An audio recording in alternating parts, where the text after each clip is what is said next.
entertain people about their professional life and what they do. And of course, Gary's great claim to fame is that he likes people to come to him who want to deprive their lender of the maximum interest dollar. And I reckon that's a great tagline. So with no further ado, Gary, over to you. Thanks very much, guys. I got a call late last week from Steve-O saying, can you talk next week? And so, yeah, okay, I can talk. What would you like me to talk about? He didn't answer me, but Peter did. Peter said he wanted me to talk about world finances, and I went, nah, I'm not going to do that. What I want to talk about is stuff that personally affects you and the credit side of things. And I've done a similar talk to this before, but there's been some significant changes. So I would like to go through something called CCR. Now, when I say CCR, what do you think of? Thank you. That was exactly the answer I was looking for. Great band. But CCR is comprehensive credit reporting. So we've talked about being aware of your credit report before. So I just wanted to put a couple things on the screen here. And there is a website put up by the Consumer Credit Group. I forget the exact name now. But they're a group of banks, a group of lenders, a group of stores, and the people that hold your credit report like Vita, Dun & Bradstreet. So this is a website meant to inform the public on what comprehensive credit reporting is. And there's a lot of information on here. It's reasonably good information in my opinion. So I'll just run this very short video. It's only about a minute or so. If I can just cue it up here.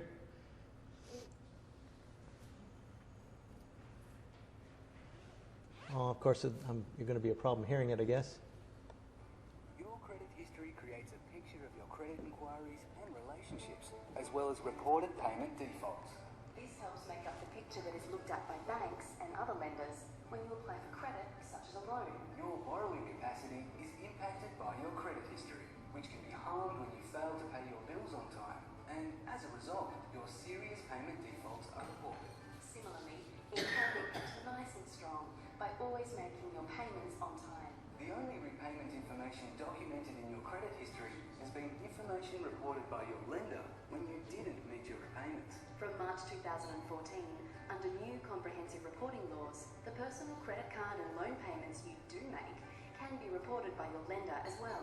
Over time, this can help to show how responsible you've been at meeting your repayments and provide a clearer picture of the good and bad information in your credit history.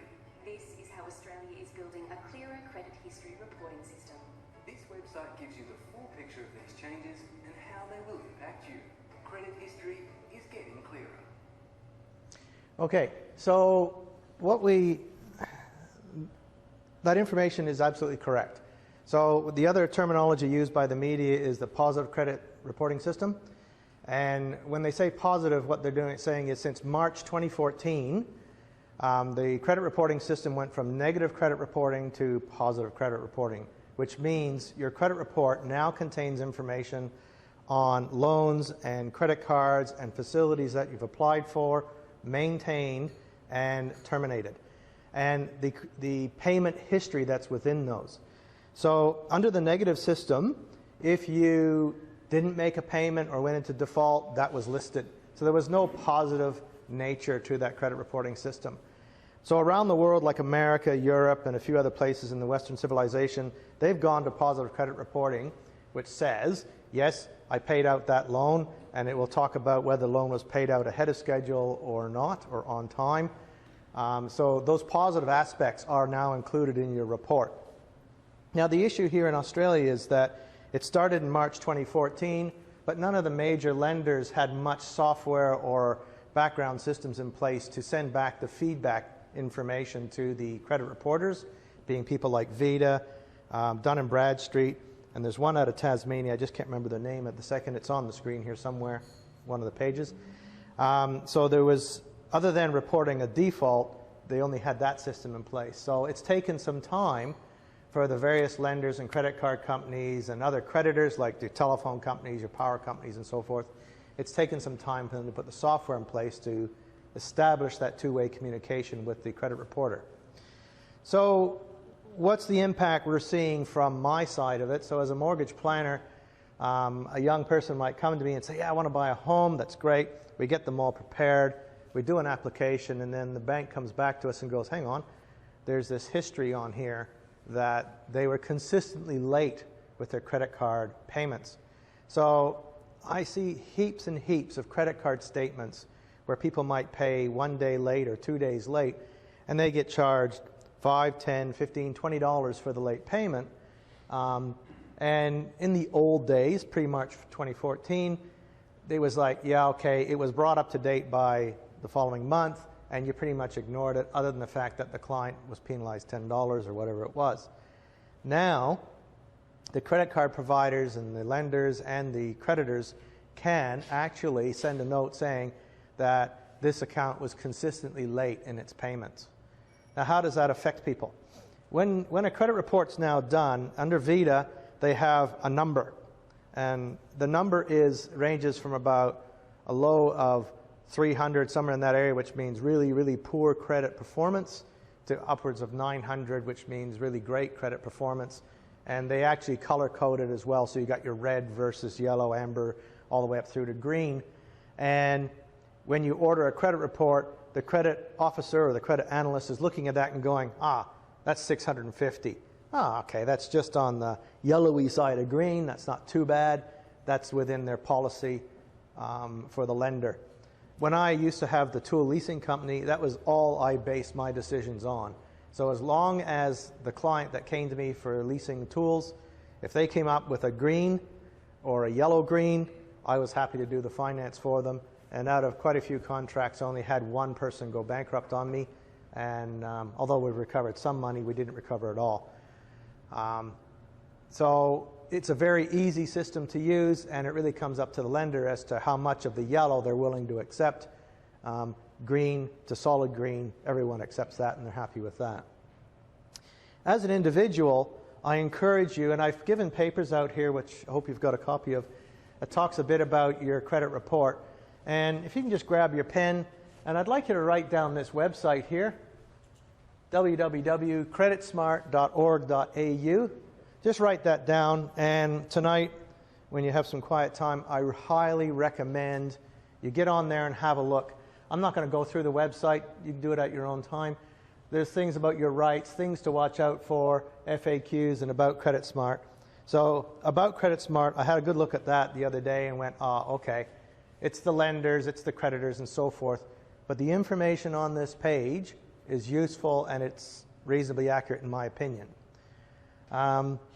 So what's the impact to you? If you're time poor and you're making payments on your credit cards or your electricity or your telephone bill a few days late, as of March 2014, in reality probably as of sometime in 2015, that information is now being fed back to the credit provider. And if you're late, it starts to take your green credit report rating more towards the yellow side of things. Okay? How do you get to be a red? You get to be a red with an actual default, and a default can no longer be listed. Now, I'm going to be a little bit hazy on the number. I think it was 160 days.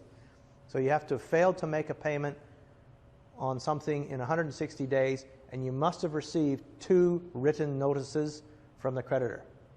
So if that's a default, that now immediately goes from green to yellow and starts edging toward red, depending on the quality or the size of the default.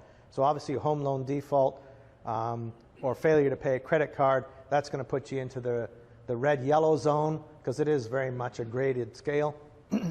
And then the more of that happens, the more from yellow to red that you progress. And shall I say, the younger generation hasn't been as attentive on these sorts of things as our generation may have been. Or we're becoming time poor with our businesses, and we're going, I'll get to that, I'll get to that, I'll get to that. And then finally we do it the day before the bill is due, or on the day it's due. And of course the banking system requires 24 to 48 hours to process an online transaction. So the creditor then receives the payment late in their mind, and it is late, let's be honest about that.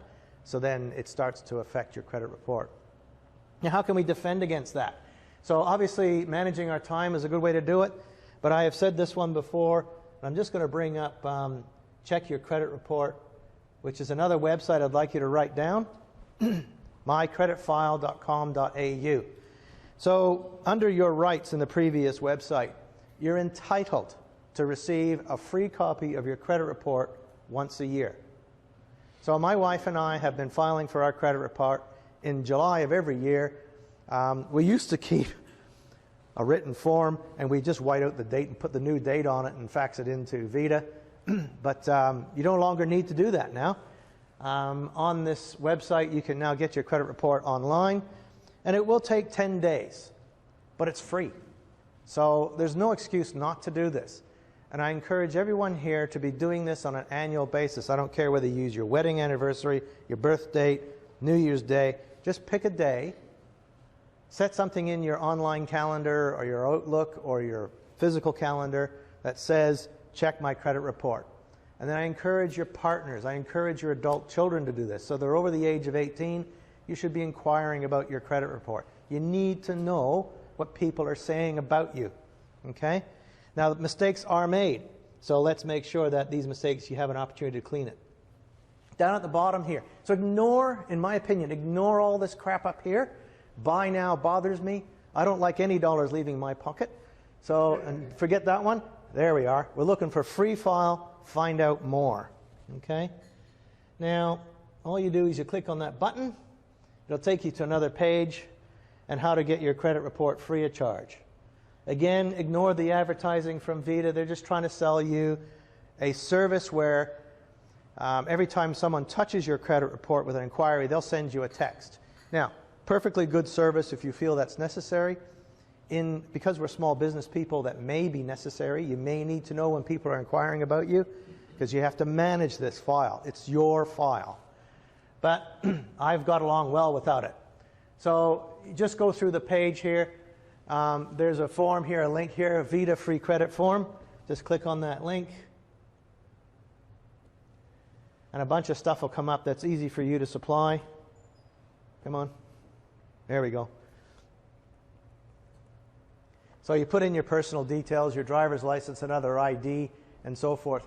Now the information you put on here, if it's different from what's on your credit file will be updated with the new information. So new addresses, new employers. Let's have a look here. Most recent credit provider. That's a little bit of an interesting one. I mean, some credit providers, especially the rental companies that rent refrigerators, stoves, and appliances, they don't always do a credit check. But that is a credit provider, so up to you whether you put that on or not. I always think full disclosure is the way to go on this stuff. And so you fill that all out. And I do recommend you get it emailed to you if you can. It'll come to you as a secure email. The email is locked, and it's locked with your birth date in day, month, year format. So my birthday is 1st of May, so my unlocked format is 1st of May 55, but that's easy for me to do, and it's easy for you to do with your report. If when you get your report and you unlock it and you look at it and go, I don't know what this means, email it to me, tell me your birth date, I'll look at it for you and tell you if there's anything in there to be concerned about, okay? And everything is done in complete confidence, and I do obsolete and destroy any reports that are sent to me because unless you're a client of mine, I'm not entitled to keep it. I can advise on it, but I can't keep it unless you're a client. And even if we do keep it, it has to be marked obsolete, okay? You can use a credit report once, and once your decision is made, that report is obsolete and should not be used for other things. So you're entitled to get that. Now, why do you need it? Has someone stolen your identity and started transacting in your name? That's a big issue to worry about. How often does it happen? I've only seen maybe 1 or 2 occurrences in my career, but it does happen, and we're aware of identity theft.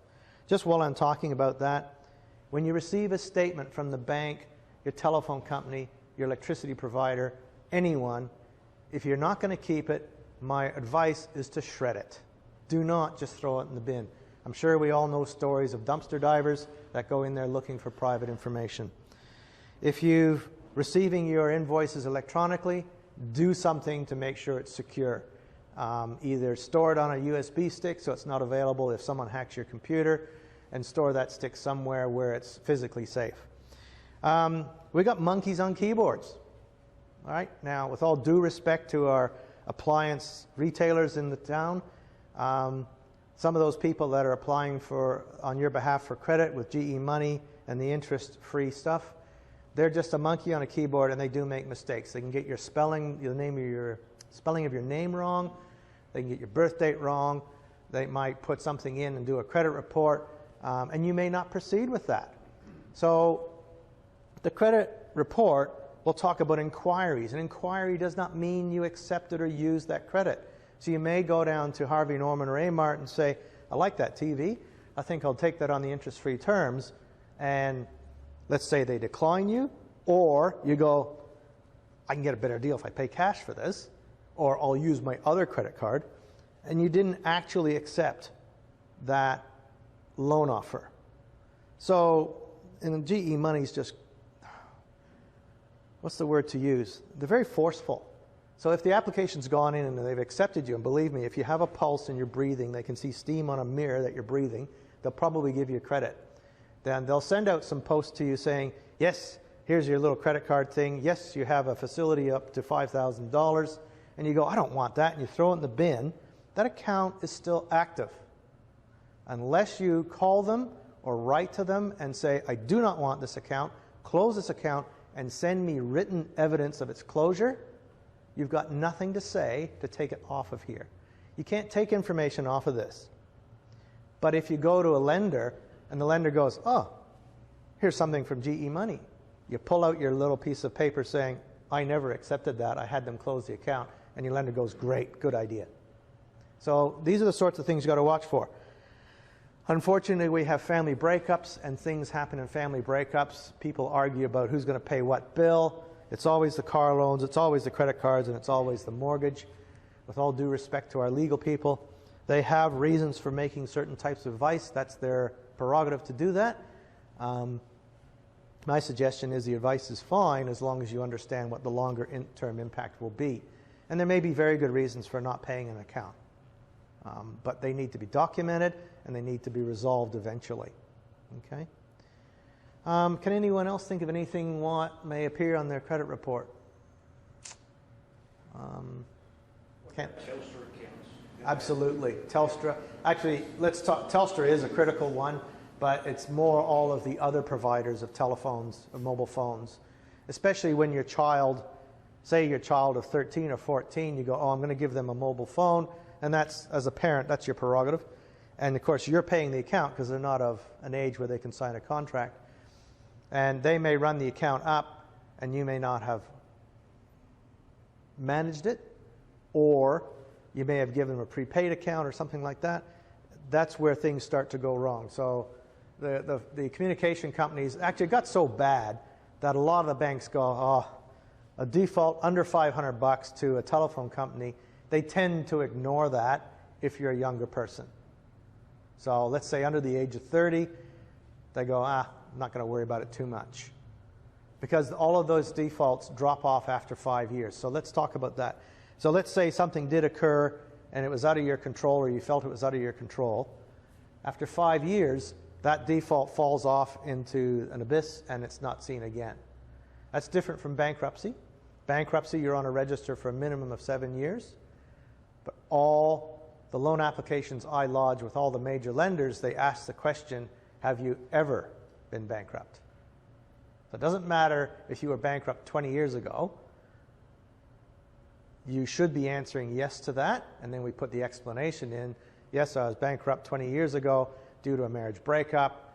And then if I'm doing my job as a mortgage planner, I'll be writing, last 5-year history is excellent with no defaults and so forth. So I'll put a positive in there to counteract that negative. Yes, Peter? You talked before about the keyboard monkey, because I've had an experience some years ago in an organisation I was working for in Tasmania with Vida, where they made an error. Yes. How do you handle that? Okay. So when you get this credit file report, it comes with another document. What's it called? It's like an appeal or an account correction. So if you find something on there that you dispute, and it's important that you dispute it, don't, it'll disappear in 3 years or anything like that. Don't do that. Dispute it immediately. Okay? So there is an appeals process. if it's a default on there that was incorrectly added, and typically it was the phone companies, you get a mobile phone and a contract, the mobile phone failed after 3 weeks, so you went and tried to remedy it, and for some reason that vendor didn't remedy it. Well, there's a contract dispute, and you just didn't pay the bill. Where was I going with this? So what you then do is you write back to Vita with this form, and you go, this is what happened. They'll go back to that vendor, and that vendor will go, oh, yeah, we had a really bad employee on that staff at that time. We're happy to waive that. They have to remove that. Okay? So Vita can only remove an entry if it's proven to be criminal or an error on their part. They cannot and will not remove a default put on there by a creditor. The creditor must remove it. Now, you have more powers. If you don't get any success with that, you can go to the credit ombudsman. So there is facilities out there for you to use to fight for you on your behalf. I was talking here at the table this morning where I've had to renew some memberships, and one of them is the Credit Industry Ombudsman. So my business, you'll get a credit guide, and it shows my qualifications. It shows the lenders I most use but not restricted to. It shows you how I'm paid. And the last page is our complaints dispute, our complaints resolving process. So you try and talk to me about it, and if I can't resolve it with you, I actually have a membership with an ombudsman that will help you at no cost to you. Okay? So keyboard monkeys, they're around. That's probably one of the biggest problems we see. Yes? Yeah, you're talking about that Telstra thing, whatever. I had an incident when I did my credit card there, not credit card, credit rating, where I supposedly owed Telstra money from Eastern Copy Centre from 3 or 4 years ago. Yes. Never received a bill, never received anything, but it was on that credit. Yeah. And have you disputed that? No, the way it resolved, I just paid it and got it done because I was in a hurry to get it sorted out, and that cleared the problem. And that is another way of resolving the problem. But it brings up a really good point, Richard. Thank you for that. On the other page that we first brought up, now where did I find that? Was it here? It's really good. You'll find lots of marketing. Here we go. No, that's not the one. That's the wrong myth. So there's a myth about credit repair companies. I get tons of emails every week from credit repair companies going, if your client has a default and your loan can't proceed, have your client come to us, and for $1,100 we'll remove that credit impairment. They can't remove it. They can negotiate with the creditor and say, hey, you didn't follow the proper process to default this person. You didn't send them 2 letters. You didn't send them to the correct address, even though the client has sent you this notice of address change. So all they really are a type of, pardon me for using the term, I think they're a solicitor firm that knows the Credit Act, and they know how to use it to resolve the problems. And to some degree, they may be successful. However, if it's a negotiated settlement like you're discussing, so you just went, it's not worth the effort to pay $1,000 to remove it. I'd rather pay $400 to get rid of this default. It's then changed to paid. It's still there. It still shows a default, but it says it's paid. And of course, a new lender will go, oh, default. But it was paid 3 years ago. That's okay. They might say that's fine. If it was paid 3 days before I helped the client put an application in, that may or may not work. So credit repair companies, don't waste your money in my opinion. Look at the information that's available on the net. Talk to myself or someone like myself. Use some good common sense on how you manage your credit. You've heard me talk before about credit cards. I think credit cards are a great tool used properly. The problem is the way the banking system works today and the way marketing works today, they're encouraging to use plastic cards from your wallet, whether it be debit cards, credit cards, or loyalty cards. They've trained us for the last 20 years to use that system as opposed to cash. I think if you've got cash in your pocket and you go to spend it on a coffee, you tend to have a mental decision, I think, do I really want that coffee? Yes, I do. And your head subtracts from the money that's in your wallet. However, if you use a credit card, there's no subtraction because the pain of paying for that service, whatever it may be, is delayed until up to a month from now when your statement comes in. And your statement comes in and you see this list of numbers, there is no mental connection. And I believe this is it probably sounds a bit like conspiracy theory, but I believe it's a practice that's been practiced by all marketers. They use it. Have that reward now, pay for it later. And if you think about what I often see with people, where they're putting all their bills are being paid on the credit card, but the credit card is not paid out each month, I want you to remember that everything you bought is now 20, 25, 30% more. Would you have paid $8 for that cup of coffee? Sorry. Would you have paid $8 for that cup of coffee, or would you rather have paid $5? Yes, Peter. The thing I think that's criminal that the banks have done recently, and credit card companies, is pay wave.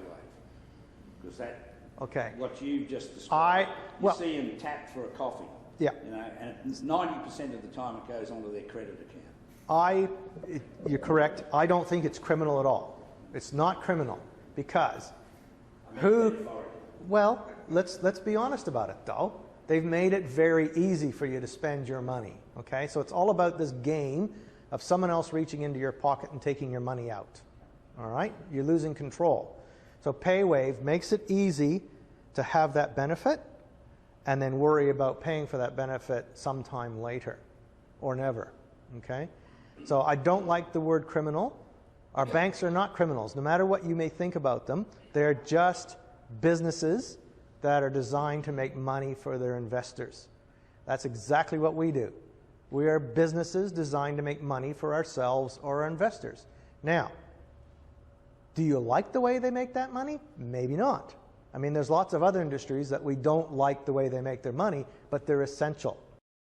All right? Banks are essential. So my point is, do your research, be smart, use common sense, consult people like myself who I've been crawling through this system, and I get the greatest pleasure in figuring out how to use their tool to my client's benefit. And, you know, when I came up with that phrase a few years ago now, learn how to deprive your lender of their maximum interest dollar. It doesn't say don't pay interest.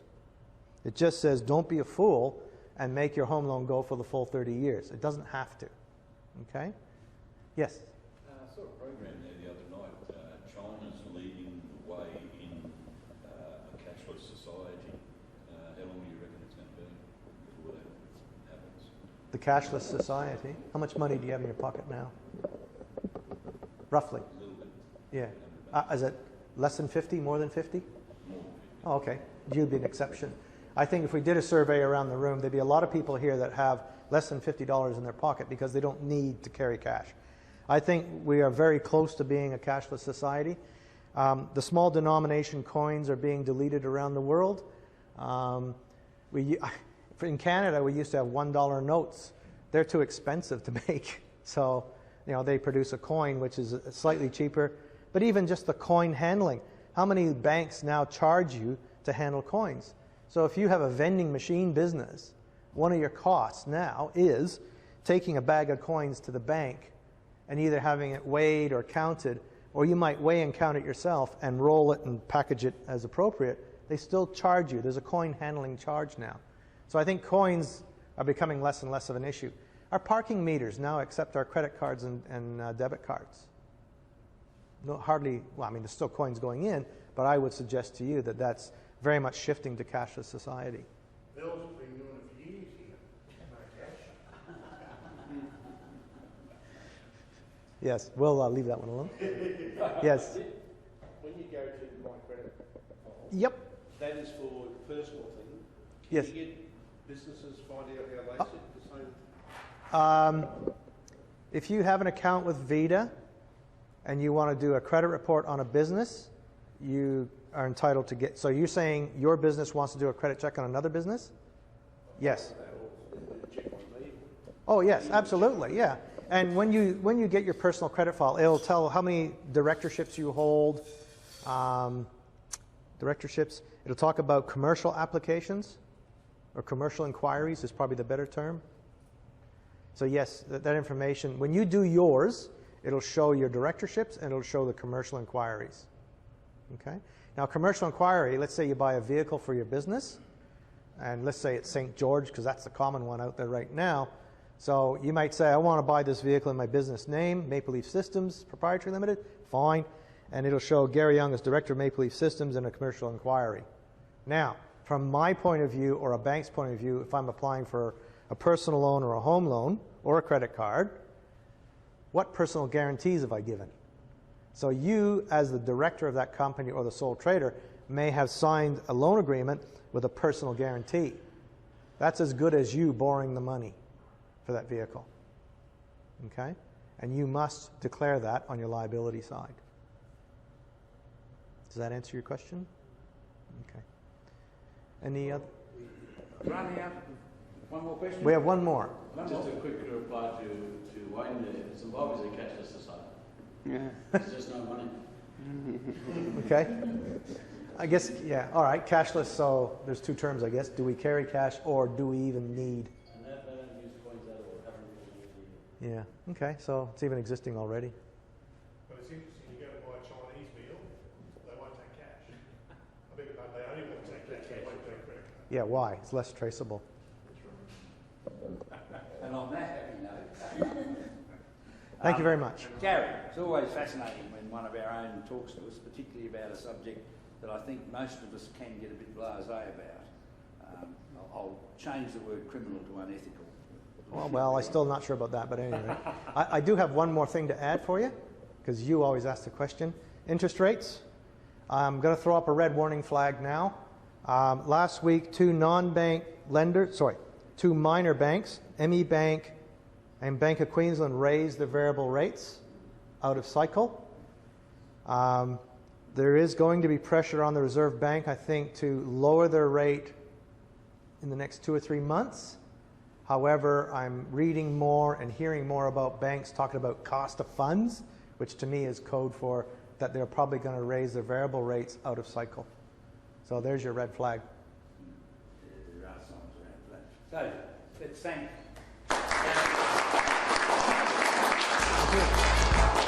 Thank you.